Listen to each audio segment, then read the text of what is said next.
The Oxford community is demanding more transparency for its students. Last night, the first public meeting held since the November 30th tragedy, school administrators and elected school board members heard from parents calling for a safety plan moving forward. 7 Action News reporter Jim Kurtzner is live in Oakland County with more on what happened at last night's meeting and what a playbook should include moving forward. Jim.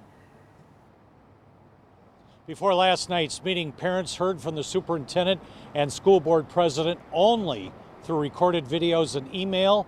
They want much more. There needs to be a dialogue, a verbal communication, for all of us to be able to share where we're at, because I can't get past anger in an email or feeling silenced by not being able to comment on a video.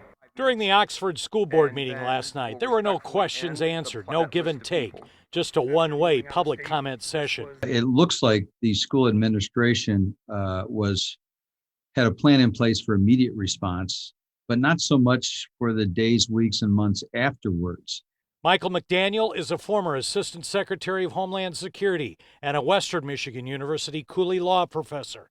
He says Oxford parents should be angry and frustrated, seeing no specific plans moving forward. I don't trust you. The kids don't trust you. This tragedy has shown me the loss of trust. In order for us as parents to be able to feel comfortable and trust the administration again, we need full transparency. We need to know the details. We need to know what we're dealing with.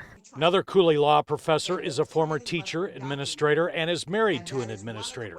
She says the Oxford playbook should be spelled out by leaders who are not leading there now. But right now is not the time for the school board to be silent and inactive and just hope that a long Christmas break is going to heal this. They are the elected leaders of that district, and they need to have a statement of how we're going to move forward, timelines, actions, resources necessary, and that's what parents need to hear. That's what students need to hear, and that's what they obviously did not hear in the school board meeting.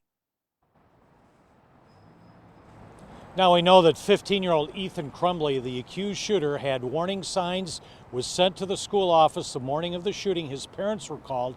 They refused to take him out of school. He was turned back to class. Coming up next hour at 6, you're going to want to hear this. Those legal experts weigh in on what school officials in Oxford could have done and should have done that morning legally. We're finally getting this defined. That's next hour at 6.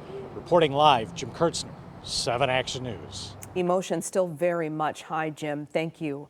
The events at Oxford High School and the lockdown today at Garden City High School, stark reminders of the new world students and educators are living through. The president of the Michigan Education Association talked with Jim, who you just heard from, about how many of us have gone through this.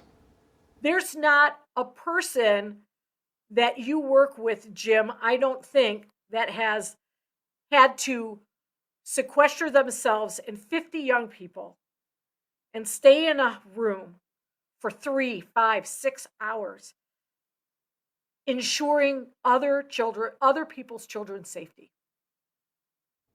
That mentally takes a toll on an educator in a classroom to have that kind of awesome responsibility.